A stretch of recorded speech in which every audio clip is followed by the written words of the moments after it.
ทับทายสบายดี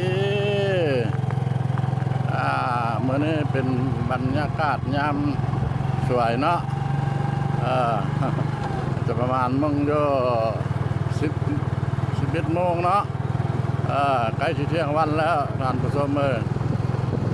ประมาณปลาเลาะเลยสิได้พาท่านผู้ชมเนาะไปเที่ยวทำป่าเสื่อมเด้อทำป่าเสื่อมก็จะทำป่าเสื่อมแล้วก็สิไปทำป่าไปหลายๆวันนี้เนี่ยมีแหล่งท่องเที่ยวทางใดเลยสิไปให้เมื่อวันนี้เอาพ่อบ้านพะเลาะแล้วกำลังขับรถจักรไปเนาะไปกระโดดเดียวเลยไปคนเดียวทีมงานก็เพิ่นคาเวียอาจารย์คำม้วนเมียงลาวเพิ่นก็คาเวียหน้าเพิ่นบ่ทันแล้วเพิ่นทั้งบ่ได้ปั้นเข้า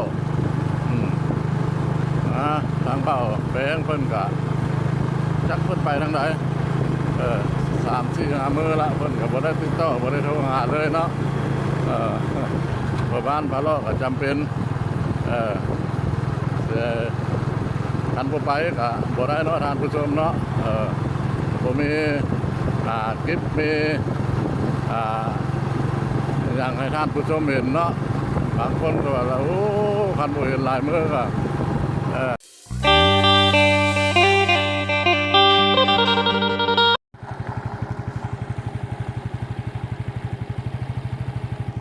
ได้มาฮอดมาถึงแล้วเด้อท่านผู้ชมเด้ออันนี้แหละคือว่าเนี่ยนี่เราไปทำป่าผาทำป่าเสื่อมกันขึ้นไปพุ่นเลยก็ถือว่าวัดเมืองพรเนาะถ้ำประจันเนาะขุนน้ำโดนเป็นบ้านนาพุ่นดูทางพ่อบ้านพ่อเลาะแล้วก็สิได้เยี่ยวใส่สายมือเลยเนาะว่าสิไปเที่ยวทำป่าเสื่อมทำป่าผาเนาะ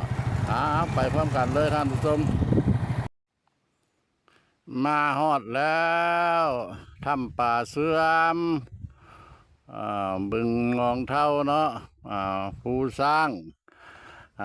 ทางพ่อบ้านพาเลาะมาฮอดแล้วเด้อท่านผู้ชมเด้อนี่แหละคือป้ายเพิ่นเนาะข้าเอาไปไปทางนี้แหละทางซ้ายมือเนาะก็ไปทำป่าเสื่อมข้าเอาไปทางไปทางนี้ก็แม่นทำป่าผาก็อยู่ใกล้ๆกันนั่นแหละเนาะพอดีค่อยเห็นอยู่ไม่ต้องเดี๋ยวเอาไปอีกที่หนึ่งเดี๋ยวเอาไปอีกที่หนึ่งได้มาฮอดมาถึงปากถ้ำแล้วเด้อทำป่าเสื่อมมาสบายดีขายปีบ่เก็บปีโดยเร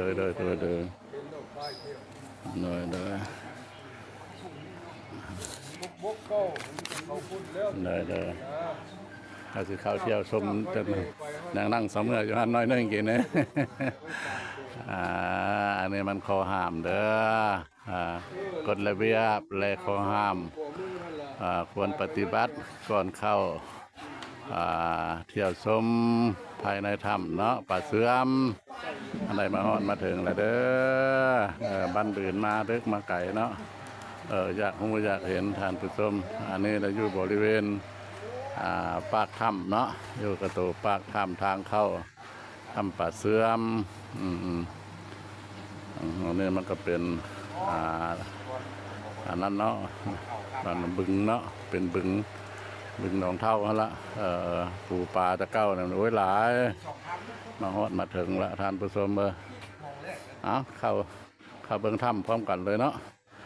ที่เสือสดงดงามสำใดให้ผู้บริมาเนาะอยู่ต่างประเทศอยู่สหรัฐอเมริกาอยู่ประเทศใดก็แล้วแต่เนาะคันท่าเห็นซองของพ่อบ้านพะเลาะนี่แหละก็พุทธสงกรานต์ปีนี้เรามาดิ้นมาเที่ยวเด้อ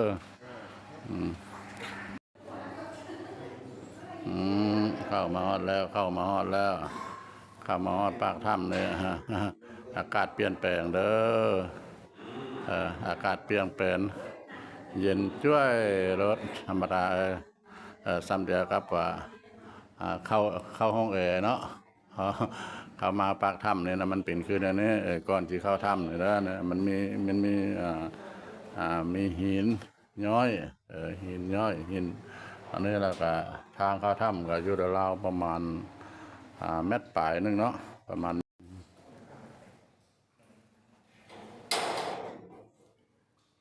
นะมันเป็น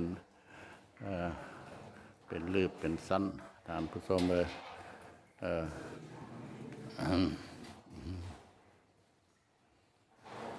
แล้วเด้อนี่มันเป็นข้อห้ามเพิ่นเด้อห้ามจับหรือไฟหลังเข้ามาอีกเนาะบัด9นึงเนาะสิอยู่ราวๆประมาณ100 เมตร100 เมตรแหละเพิ่นสิเฮ็ดเป็นห้องเนาะอยากพักผ่อนนั่งลิ้นนั่งเย็นบริจาคเนาะอันนี้บริจาคใครอยากบริจาคเป็นวัตถุเงินทองเนาะให้มันบริจาคได้เด้อมันมีตู้รับบริจาคอยู่เด้อนี่เด้ออันนี้เราเข้ามาตะปากถ้ำเราจะอยู่ละลาท่านผู้ชมภายหลังนับแต่ประตูทางเข้ามาเนาะที่อยู่ละลาวประมาณ80 เมตร80 เมตรแต่เราเข้ามาเริ่มเข้ามาเลิกเข้าไปประมาณ80 เมตรแล้วก็มีห้องโถงอีกอันนึงเนาะห้องโถงนี่ล่ะมันเป็นสีแบบนี้เด้อสีแบบนี้ต่างกันเนาะสีเขียวอ่อนมาคนละห้องนี่สีเขียวอ่อนเนาะสลับแต่เฮาเบิ่งตาเป้าเฮาก็สิว่าก็เป็นหินธรรมดานั่นล่ะเนาะหากแต่ว่า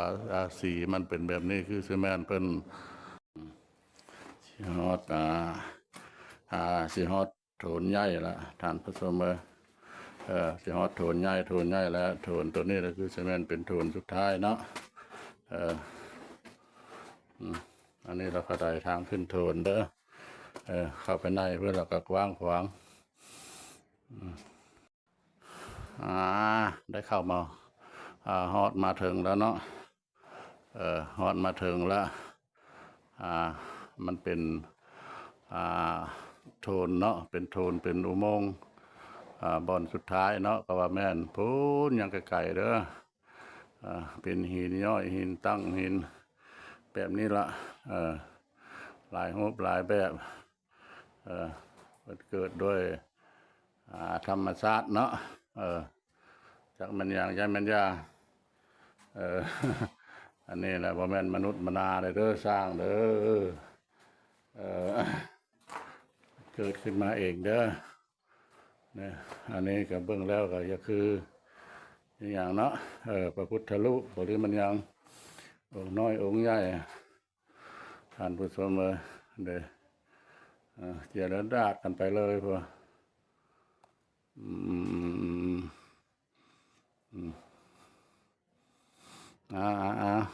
อย่าเลื่อนคลิปกายเด้อติดตามเบิ่ง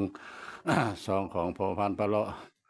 ได้มาบ้านเบือนมาถ่ายทำให้ท่านผู้ชมได้ฮู้ได้เห็นเนาะ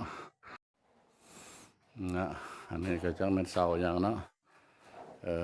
ทางลุ่มใหญ่ทางเทิงมันละเดินไปค้ำพุ่นละไปค้ำเพดานไว้เนาะจากซีเมนต์เสาอย่างเพิ่นทางพ่อบ้านพ่อเลาะก็ภรรยาให้ท่านผู้ชมหูฟังบ่ได้เนาะได้เห็นแต่ได้สัมผัสแต่สายตาเนาะ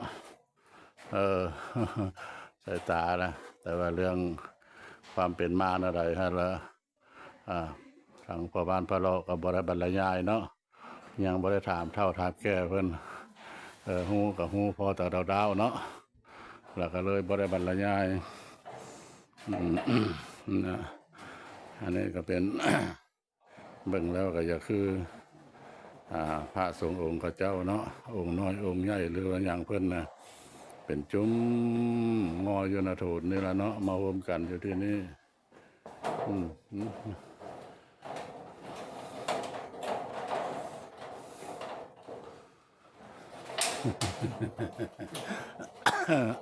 เป็นตาสวยสดงดงามพี่น้องเอ้ย มาเบิ่งมาเสียน้ำกันเด้อมาเบิ่งมาส้มน้ำกัน อันนี้ล่ะ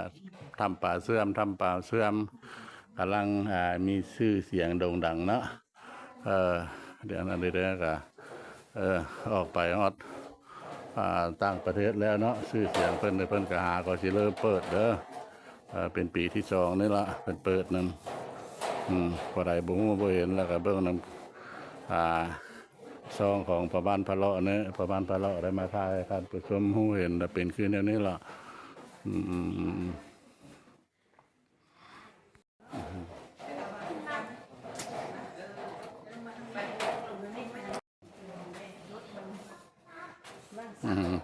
เด้ยังถ่ายได้อยู่เจ้ากันเนาะถ่ายไว้เบิ่งสลักของพญานาค ถ่ายเอาแล้วก็ไปอัดขยายเอาไว้เบิ่งได้แย่งถ้ำนี่มันก็เป็นถ้ำมหัศจรรย์เนาะมันบ่แม่นว่ามนุษย์มนาลาวเฮาเฮ็ดเนาะเป็นเกิดตามธรรมชาตินะอันก็ที่มีเล่านี่มีครูบาอาจารย์บ่มาเว้าให้ฟังมีอาจารย์มาเพิ่นมาหลอกชมเมืองเป๊ะเปิดใหม่ๆเลยเพิ่นก็บอกกับว่า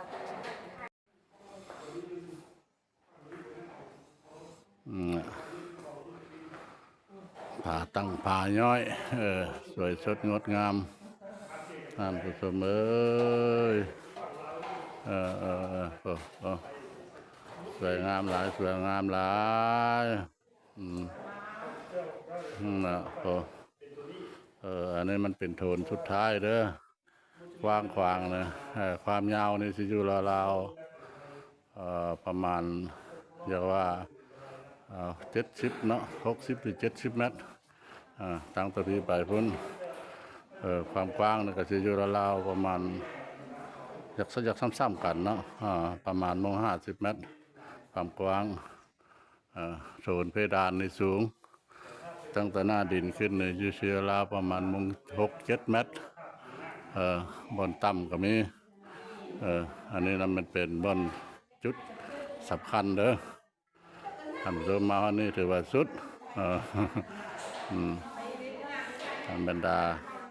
แขกต่างดาวเข้าทางไกลนักท่องเที่ยวเนาะภายในหรือต่างประเทศเป็นต้นประเทศเพื่อนบ้านประเทศไทยหรือว่าประเทศลาวมาทางเด็กทางไกลเพิ่นมาเที่ยวมาชม